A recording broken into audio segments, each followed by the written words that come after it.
아니다. 아멘. 오늘 마가복음 1장 1절부터 15절 말씀 읽었죠. 사명의 길을 시작할 때라는 제목으로 함께 은혜를 나누고자 합니다. 이제 우리가 직분을 맡고 또 여러 가지 사명들을 받고 이제 한 해도 우리가 그 맡겨진 일들을 감당해야 합니다. 그 감당해 나갈 때 우리가 어떻게 준비해야 되느냐.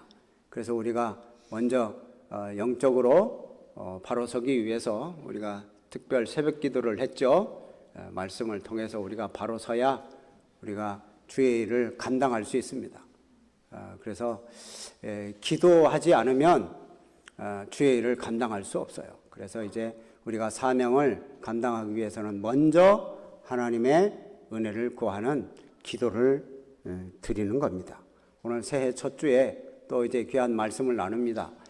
이렇게 또 첫 번째 시작하는 마가복음을 이제 새벽 기도를 쭉 하는데요. 이제 마가복음 1장 바로 첫 번째 이 말씀을 통해서 예수님의 사역, 그게 이제 이 사명의 길을 걸어가기 시작할 때 과연 어떠한 일들이 있었는지 우리가 오늘 말씀을 통해서 한번 생각해 보시기를 바랍니다. 여러분, 단추가 있는 옷을 입을 때, 요즘은 자크가 많은데 단추가 있는 옷을 입을 때 그 첫 단추를 잘못 끼면 다시 풀러서 다시 단추를 껴야 됩니다. 여러분, 신앙생활에서도 마찬가지입니다. 우리가 시작이 중요하다는 거예요. 신앙의 첫 출발이 중요해요. 기도하고 말씀으로 출발하는 거예요. 그래야 우리가 이 한 해 동안 믿음으로 이길 수 있지. 말씀도 보지 않고 기도도 하지 않고 그러면서 한 해를 출발하려면 우리가 힘을 잃어요. 힘을. 우리 늘푸른 교회 성도님들 말씀으로 기도로 시작하시는 우리 성도님들이 되시기를 바랍니다. 지난 한 주간 특별 새벽 기도에서 많이 은혜들을 받으셨죠? 사명을 감당할 때 우리들의 가져야 할 마음가짐이 어떤지 오늘 한번 같이 보겠습니다. 이 마가복음 오늘 본문 말씀은 예수님의 사역을 시작하고 있습니다. 시작을 알리고 있어요. 그래서 예수님이 우리 죄를 해결하기 위해서 이 땅에 오신 메시아, 구원자라는 것을 분명히 알립니다. 그래서 마가복음의 이 초점이 처음 시작할 때 뭐라고 시작됐습니까? 1장 1절 보면 하나님의 아들 예수 그리스도의 복음의 시작이라. 자, 여기 하나님의 아들이라고만 해도 될 건데 여기 보면 예수 그리스도의 복음이다 이랬어요. 하나님의 아들의 복음의 시작이라 이래도 되잖아요. 근데 예수 그리스도라고 밝히는 이유가 뭐냐? 만약에 하나님의 아들이라는 호칭만 사용했다면 이 마가복음의 첫 번째 구독자들의 대상이 로마 사람들이었거든요.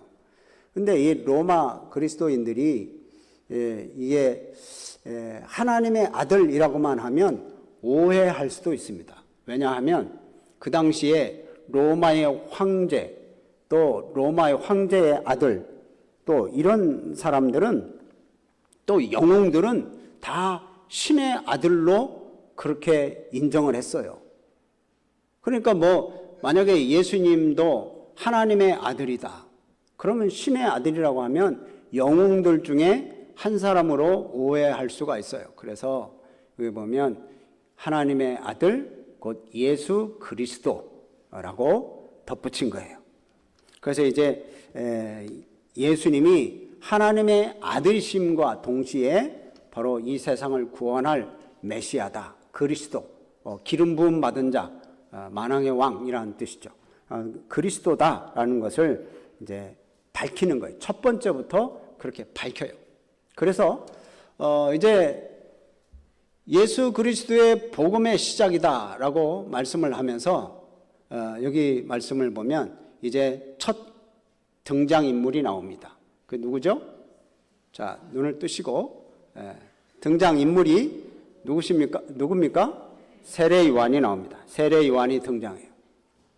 그리스도께서 이 땅에 오시리라 하는 예언을 성취한 사람입니다. 그래서 말라기의 말씀과 이사야의 말씀을 인용을 해서 광야에 외치는 자의 소리다, 그리스도의 길을 준비하는 자다라고 이렇게 얘기를 하면서 지금 세례 요한을 소개하고 있습니다. 1장 2절 말씀을 보면 그가 네 길을 준비하리라. 준비. 예수님의 길을 준비한다는 거예요. 3절 말씀 보면 뭐라고 되어 있습니까? 마지막 절 끝부분에 보면 그의 오실 길을 곧게 하라. 예수님이 오실 길, 메시아의 오실 길을 준비하고 곧게 하는 사람이 바로 이 세례 요한의 사명이었습니다. 그래서 세례 요한은 예수님께서 사역하시기 전에 이제 회개의 세례를 선포했어요. 4절 말씀 보면 세례 요한이 광야에서 죄 사함을 받는 회개의 세례를 전파했다. 회개하라, 천국이 가까웠느니라 라고 이렇게 선포를 한 거죠. 이렇게 회개의 세례를 선포하니까 참 많은 사람들이 회개하고 하나님 앞에 세례를 받습니다. 참, 그런데 그렇게 이 세례 요한이 이렇게 영향력이 상당히 있었거든요. 그러니까 사람들로부터 지지도 많이 받았습니다. 그렇지만 자신의 한계를 인정하고 자기가 굉장히 겸손합니다. 여러분, 이런 겸손한 사람이 어디 있습니까? 이 세례 요한은 뭐라고 표현을 합니까? 여기 말씀을 보면 7절 말씀이죠. 7절 한번 읽어봐요. 시작. 그가 전파하여 이르되 나보다 능력 많으신 이가 내 뒤에 오시나니 나는 굽혀 그의 신발끈을 풀기도 감당하지 못하겠노라. 사람들이 자기한테 다 집중합니다. 야, 저런 사람이 이 난세에 인물이 나네. 그래가지고 이 세례 요한한테 집중하고 대중적인 지지를 받지만 이 세례 요한은 아주 겸손합니다. 내 뒤에 오실 분이 계신데 나는 허리를 굽혀서 그분의 신발끈을 풀기도 감당치 못하는 그런 사람이다. 이 종들이 대부분 신을 벗겨주고 발을 씻겨주고 그러잖아요. 그런데도 자기가 나는 그 사람도 그럴 만한 자격도 안 된다. 그렇게 부족한 사람이다. 그래서 사람들의 관심을, 사람들의 시선을 다 누구에게로 쏠리게 해요? 다음에 오실 메시아, 예수님에게 쏠리게 합니다.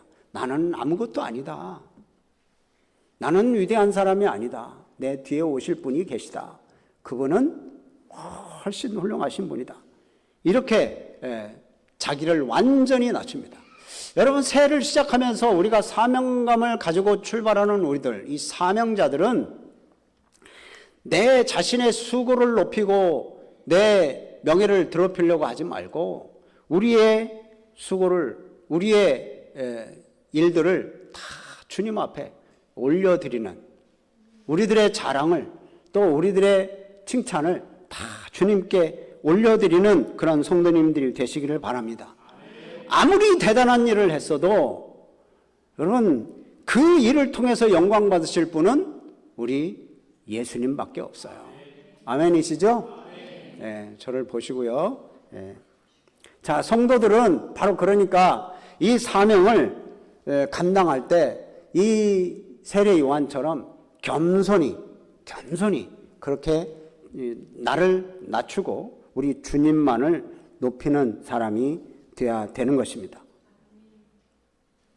자, 우리들도 또한 이 세례 요한의 세례를 받은 것처럼 우리들도 죄 용서의 세례를 받는 거예요. 그래서 우리가 세례를 받았잖아요. 그렇죠? 세례를 받았으면 이제 죄가 다 씻겨져서 더 이상 죄를 짓지 않고 사나요? 그렇지 않잖아요. 우리는 계속 죄를 짓고 삽니다. 우리가 육신을 입고 있는 이상 이 죄에서 우리가 자유로울 수는 없어요. 육신을 입고 있는 이상 죄를 짓고 늘 죄를 지을 가능성이 저와 여러분들에게 있단 말이죠. 그러면 중요한 것은 뭐냐? 범죄하면 신속하게 회개하는 것입니다. 바로 이 유대인들이 이 세례 요한의 세례를 받으면서 회개하는 거예요. 하나님 앞에 회개해요.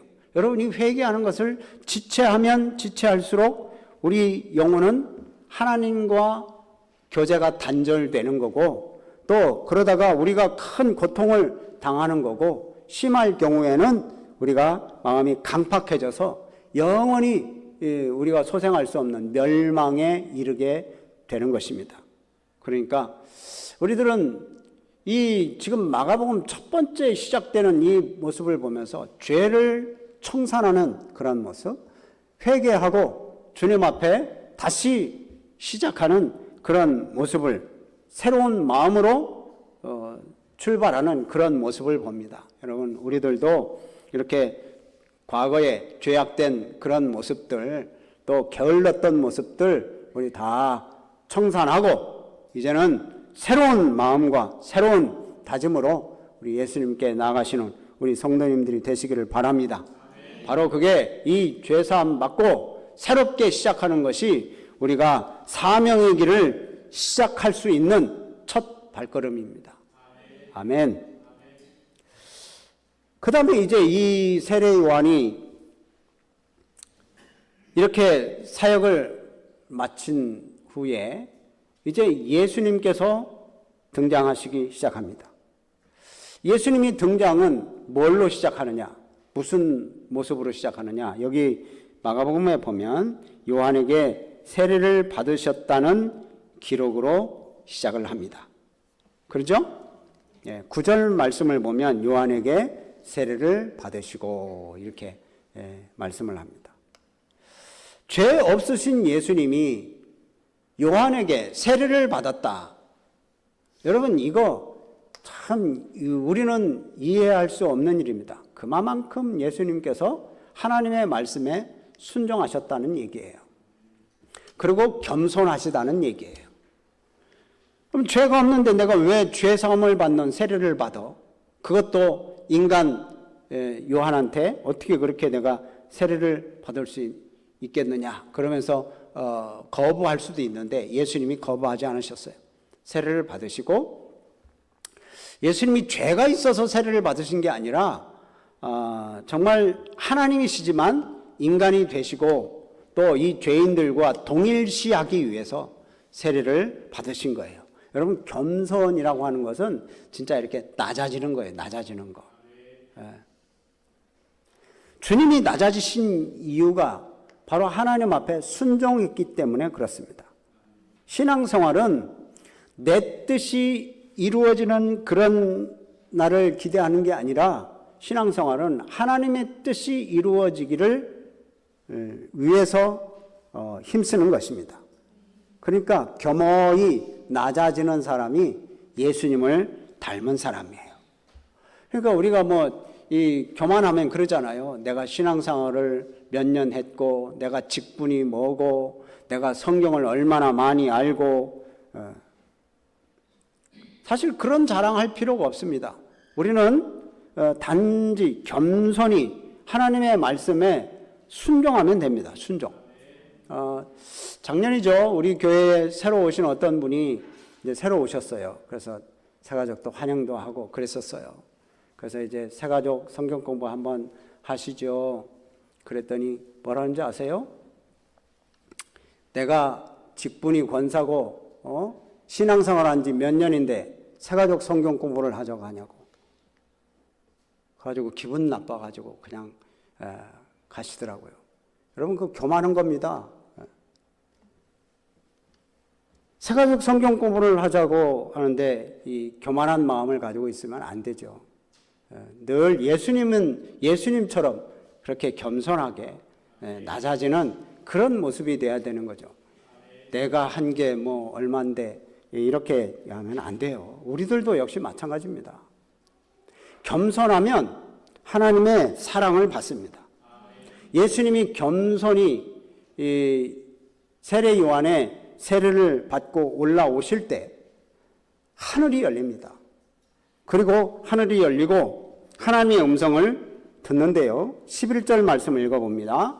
11절 시작. 하늘로부터 소리가 나기를 너는 내 사랑하는 아들이라 내가 너를 기뻐하노라 하시니라. 아멘. 예수님이 그 세례 받는 것을 겸손히 순종할 때 하늘이 열립니다. 그리고 하나님의 음성을 듣습니다. 너는 내 사랑하는 아들이다. 참 이 예수님께서 이렇게 이 공생애를 시작하시기 전에 하나님의 사랑으로 그냥 완전히 덧입습니다. 물론 예수님 자체가 하나님이시죠. 사랑이시고 그러나 또한 하나님 아버지의 그 사랑을 듬뿍 받는 거예요. 그래서 이제 사랑으로 충만해가지고 이제 사역을 시작할 때 하나님의 사랑을 입은 자로 이제 출발을 하잖아요. 그래서 이 사랑으로 충만하면 어떤 고난이 닥쳐도 이겨낼 수 있어요. 여러분 그 다음 본문 보면 예수님이 광야에서 시험을 받습니다. 여러분 이 시험 받는 거 여기서는 간단하게 나왔는데 마태복음 보면 누가복음을 보면 예수님이 이 사단의 시험을 넉넉하게 이기죠. 고난을 이겨냅니다. 여러분 우리들도 예수님만 사랑하는 아들이라고 하시는 게 아니라 우리들에게도 하나님께서는 말씀하세요. 너는 내 사랑하는 아들이다. 너는 내 사랑하는 딸이다. 여러분 이렇게 우리는 사랑받는 하나님의 백성이에요. 우리가 사랑으로 무장할 때 고난도 이겨낼 수 있습니다. 넉넉하게 주의 사명을 감당하게 될 수 있습니다. 이 예수님이 하나님의 사랑을 입고 그 사랑을 완전히 표현해 주신 것이 바로 십자가의 사랑이죠.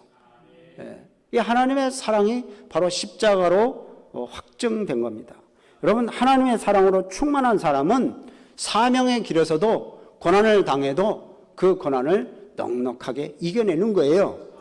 고린도전서 13장은 사랑장이라고 그러죠. 사랑은 오래 참고 사랑은 온유하며 사랑은 자랑하지 아니하며 투기하지 아니하며 자기 유익을 구하지 아니하며 그렇죠. 쭉 이렇게 열거를 합니다.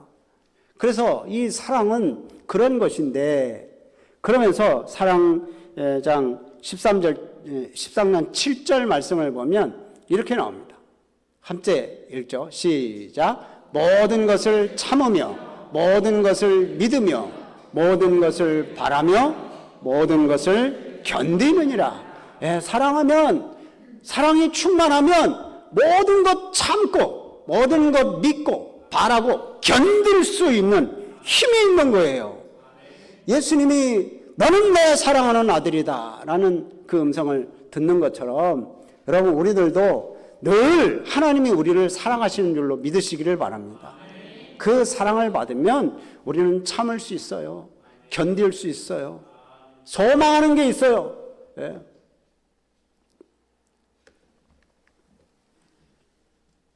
그래서 이제 세례 요한이 예수님의 등장을 알리는 그런 역할을 하고 그리고 예수님도 이제 처음 시작하시기 전에 공생애를 시작하시기 전에 아주 겸손하게 세례를 받으시고 하나님의 사랑을 입은 자로 듬뿍 그 사랑에 충만합니다.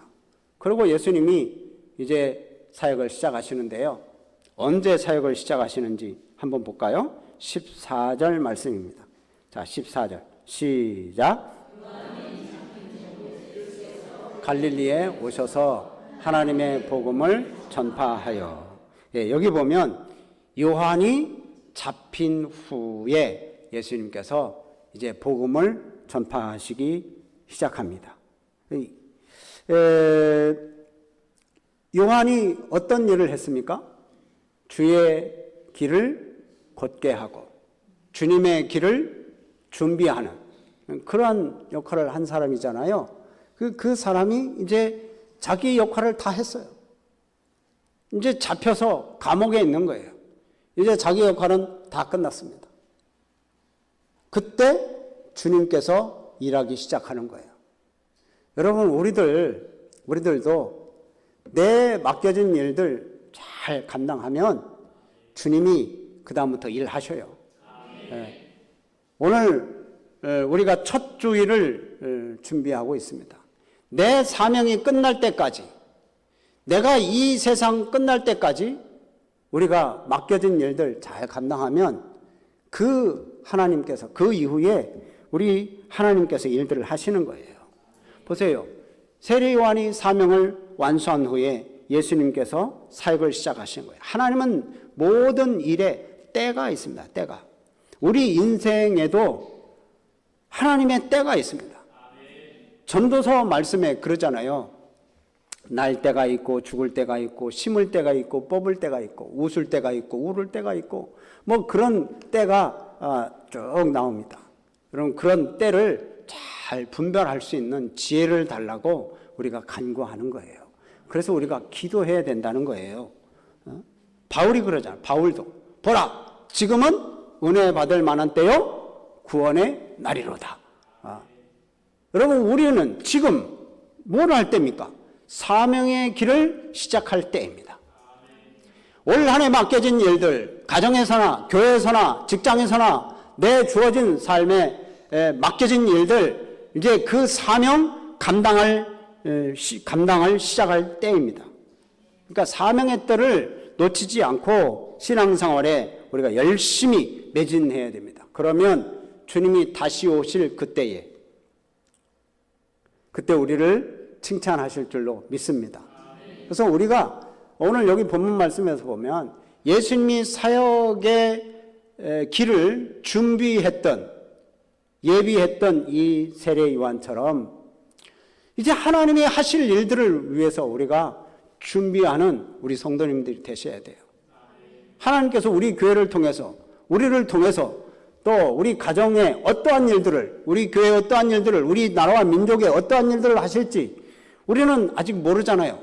그런데 우리가 맡겨진 사명 잘 감당하면 하나님께서 일하기 시작하시는 거예요. 그러니까 우리 그리스도인들은 지금 이제 사명을 감당할 때입니다. 겸손한 인격으로, 또 겸손한 성품으로, 하나님의 사랑으로 충만해서 맡겨진 일을 성공적으로 잘 감당하시는 그런 우리 성도님들이 되셔서 하나님을 기쁘시게 하는 사역들이 되시기를 주님의 이름으로 축복합니다. 아멘. 우리 말씀을 생각하면서 찬양합니다. 내 마음에